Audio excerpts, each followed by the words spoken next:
Okay, so today we're going deep on a case that I know you've been looking into a lot, and honestly, it's a pretty disturbing one. Yeah, definitely unsettling. Yeah.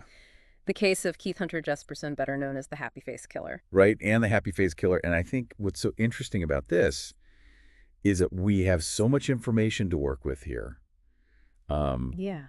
you sent over a ton of stuff, biographical articles, these in-depth entries in like a serial killer database, Right. news reports about his capture all the way up to his current status in prison.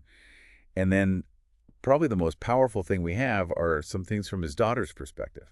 Absolutely. And I think that's what makes this deep dive particularly interesting is we get this really well-rounded view of who this guy was and kind of what led him down this path. Right, and that's always the goal here, right, is to Yes. take all that information, all those different sources, and distill it into something that is digestible, Yeah. but also comprehensive. So we're Yeah. going to go all the way from his early life, Mhm. all the way to, the crimes, the impact, everything. Ab- So I guess let's just start at the beginning. Yeah. And when we look at his early life, what are some of the things that stand out to you?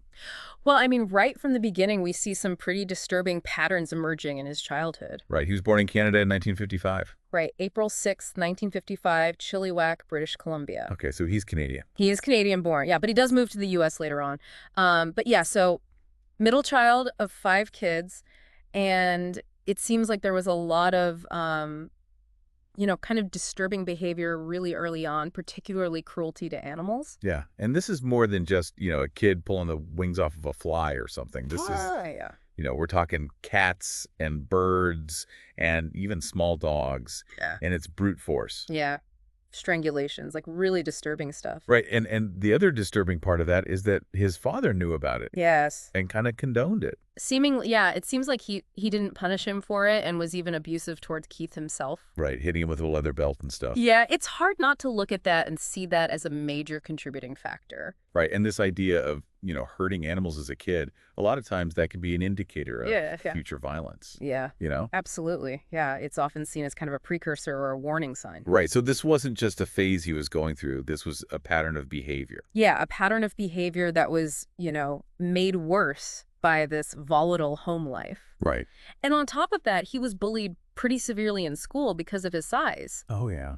They called him names like Monster Man and Igor. Oh, God. Yeah, so you can imagine how that would make him feel. Right, like a total outcast. Yeah, isolated and resentful, and all of that just kind of builds up over time. And it didn't stop with the animals, right? Even as a young kid, he was getting violent with other kids.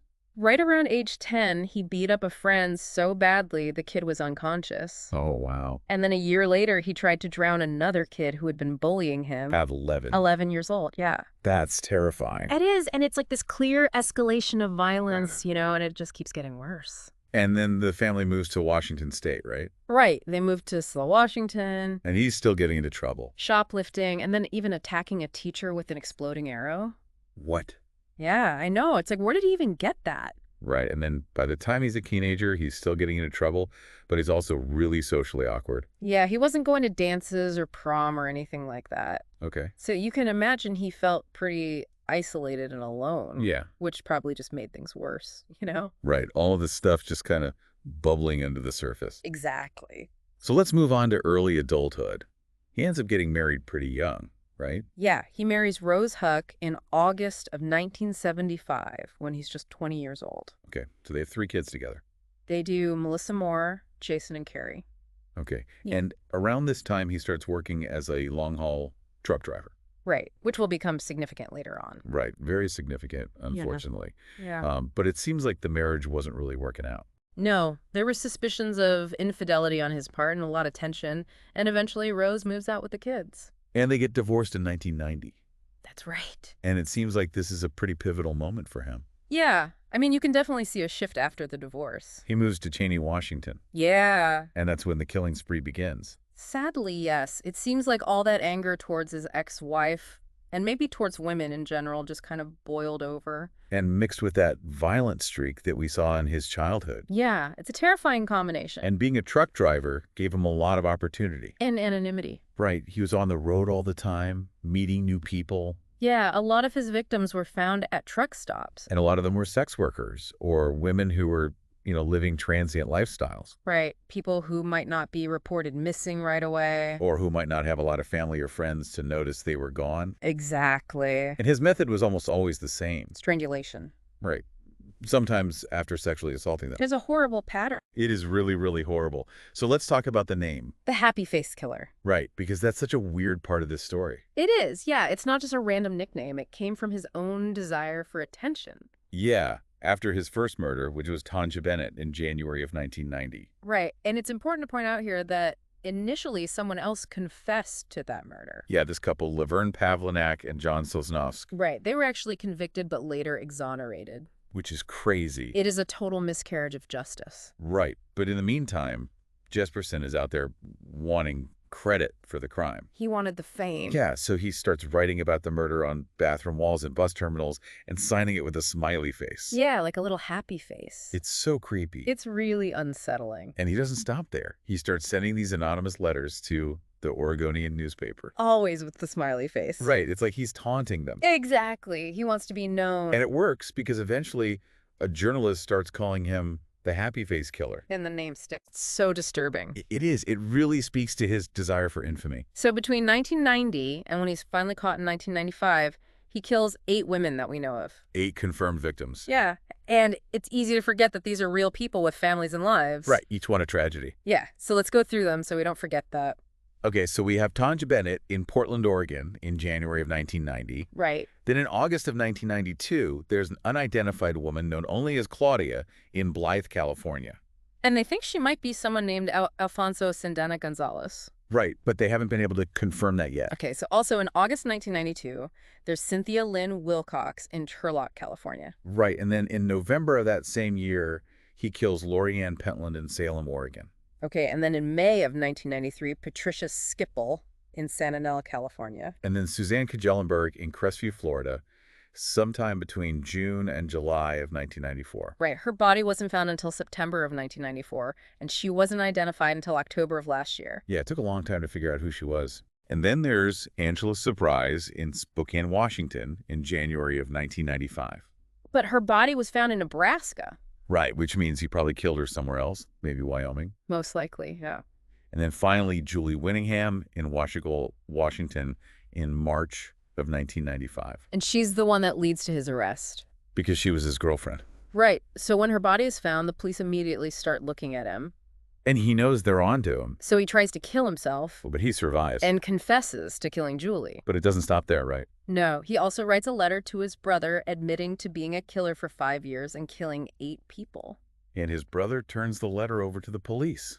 Of course. And once he's in custody, he starts giving the police more details about the murders. Including information about where to find Tanja Bennett's purse. Which helps to exonerate the couple who were wrongly convicted. Right. That was huge. It really makes you think about how flawed the justice system can be. Yeah, it's terrifying to think that innocent people could be convicted like that.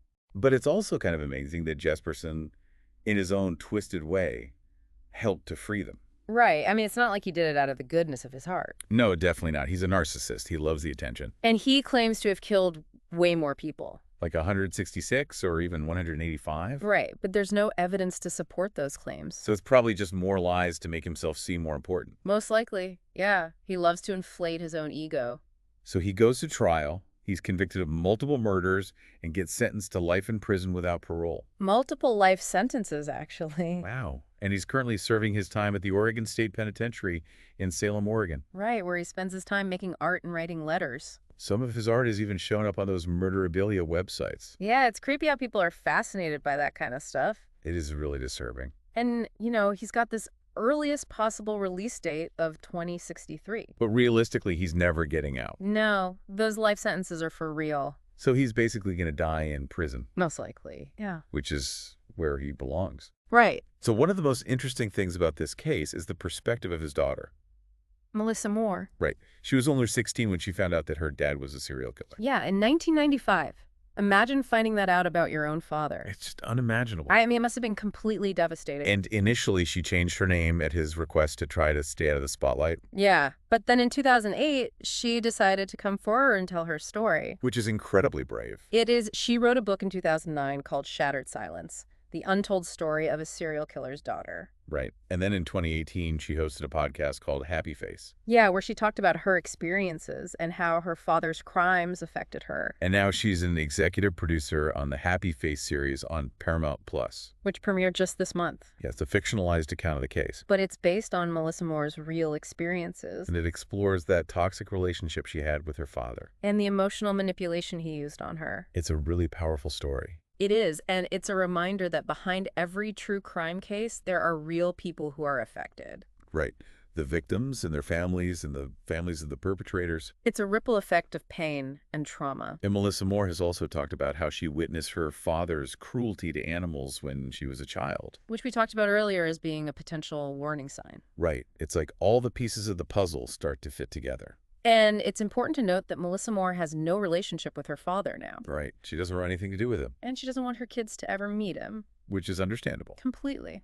She's also become an advocate for other children of murderers. Right. She's trying to help others who have gone through similar experiences. Which is amazing. It is. She's really turning her pain into something positive. And she's been in contact with some of the families of Jesperson's victims. And even with John Slagle, the woman who survived one of his attacks. So this case has gotten a lot of media attention. Oh, yeah. Tons of books, documentaries, TV shows. Right. There was a book in 2002 called The Creation of a Serial Killer. By Jack Olson. And then a Lifetime movie in 2014 called Happy Face Killer. And then in 2017, there was a book by M. William Phelps called Dangerous Ground, My Friendship with a Serial Killer. That's a lot. Yeah, people are fascinated by this kind of stuff. Which is understandable in a way, but it's also important to remember the victims. Absolutely. They should never be forgotten. So what can we say about Jesperson's personality? Well, he's definitely a narcissist. Right. He loves the attention. And he seems to lack any remorse for his crimes. Yeah, there's an interview with him from the late 1990s where he shows absolutely no remorse. It's chilling to watch. And he's very physically imposing, too. Yeah, 6'6". So he must have been really intimidating. And his daughter has said that he was emotionally manipulative. Right, which is kind of portrayed in the new series. Yeah, they really capture that aspect of his personality. And in a letter he wrote to his daughter after a book came out, he called the murders 8 errors in judgment. Like, it was just a little mistake. So disturbing. It's really dehumanizing. Like, he doesn't even see his victims as people. Right, just obstacles in his way. So to wrap this up, I guess the story of Keith Hunter Jesperson is one of violence, abuse, and a desperate need for attention. Yeah, he's a textbook example of a serial killer. And the Happy Face moniker is just a reminder of how twisted he really is. And how much he enjoyed the notoriety. And Melissa Moore's story is just heartbreaking. It is, but it's also inspiring to see how she's turned her trauma into something positive. Right. She's helping other people and trying to make a difference in the world. Yeah, she's a true survivor. So I guess the big takeaway here is that this kind of evil exists in the world. Oh, sadly, yes. But there are also people like Melissa Moore who are fighting back against it. And trying to make the world a better place. And I think that's something we can all be grateful for. Absolutely. So thanks for going deep on this with me. Of course, it's always fascinating to explore these cases and try to understand what makes these people tick. Right. And hopefully, by understanding them, we can learn how to prevent this kind of thing from happening again. Yeah, that's the goal. So until next time, stay safe out there. And be kind to each other. Right. Kindness is the best antidote to evil. I think you're right about that. All right. Take care.